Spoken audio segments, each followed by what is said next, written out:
best practice, every time na mahuman kog fishing, ang best practice na ko always is, I don't know if you can see this, higpit kayo di ay. Every time na mahuman kog fishing, best practice na ko is to wash my rod. Let's start by disassembling my rod now. 1. It's a tip. 2, 3, 4. So that was the rod earlier. 4.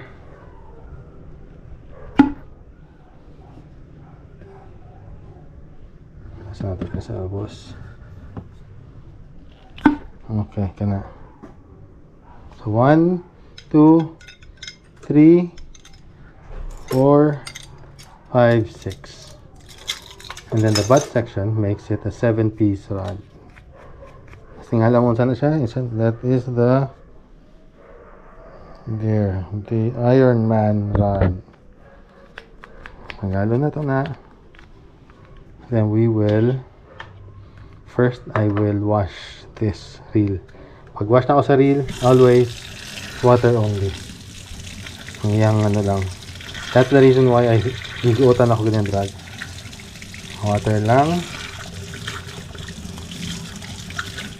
And then, wash lang ang reel to take off excess salt. Dili tuyokon ang reel while under the water. Tapos, ang niyang bail arm, hugasan. Ano siya. Okay. After that, dili itaktak. Dili ana kusog. Pin lang.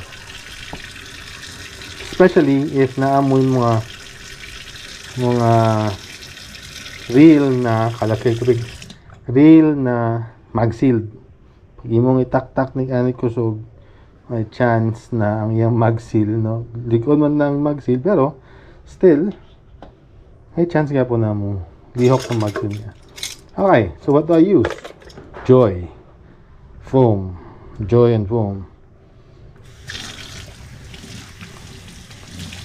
On, put some joy on it.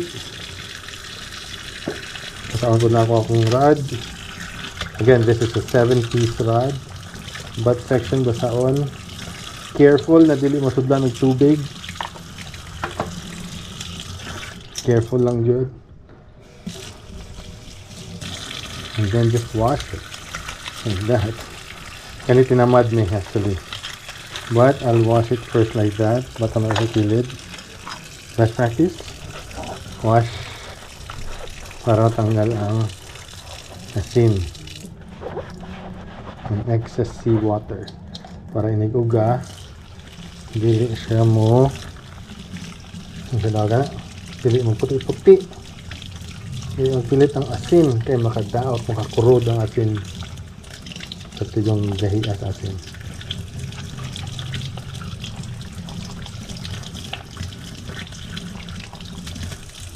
Okay, kana. Napa ni last step guys ha. Sa isang doon na ako ni kayong mga corners sa reel, sa ring guides. Actually, suksukan gyapon siya sa tubig dagat. So atong limpiyuhan jud. To be 100% sure na walay mabilin, na walay mag-stick tira. Oopsie.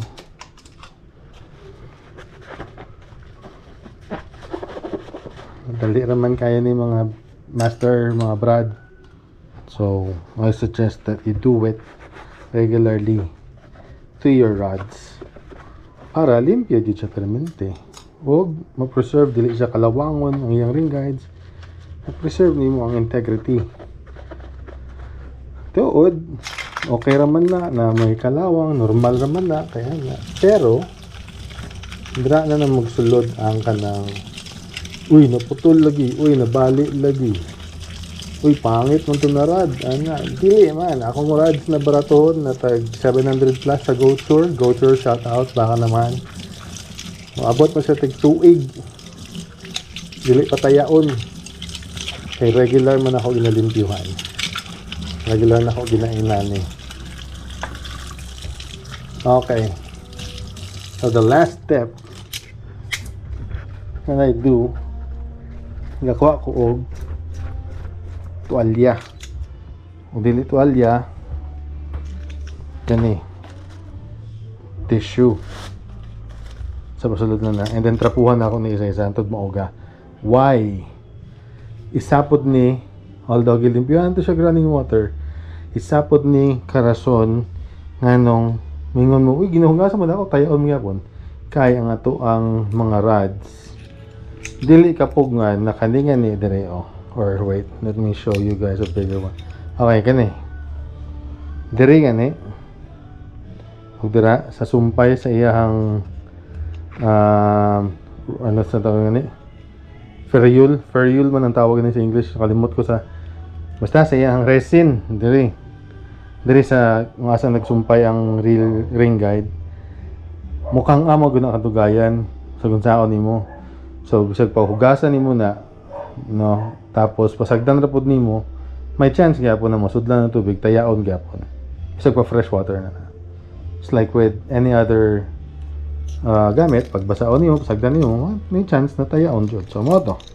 So this is our rod. This is 70s travel rod na almost one ruler lang, 12 inches lang ata ni, or less, I guess, I can't remember. Ano siya, nana lang siya, katako. Mangitan nimo. Okay, salamat mga brad, hope you learned something, thank you very much. Sample sa akong inabuhat, so kanina trapuhan na ako nito lang. Sample sa akong inabuhat, pagman ako hugas. So, og tissue, kalas lang siya tissue, mas po itong uga, pero katong uga jud na towel na mo. Ang inabuhat is kani. Simple lang. Trapuhan, butangan dira, sure na matanggal dira ang tubig. Sa dili nimo ana-anaon. So iduot lang nimo siya ba, ma-absorb ra man gud na. Tapos dire pababa. Basta wala na. Naman na. Sigurado ang trapo, balik na dira. And then kani.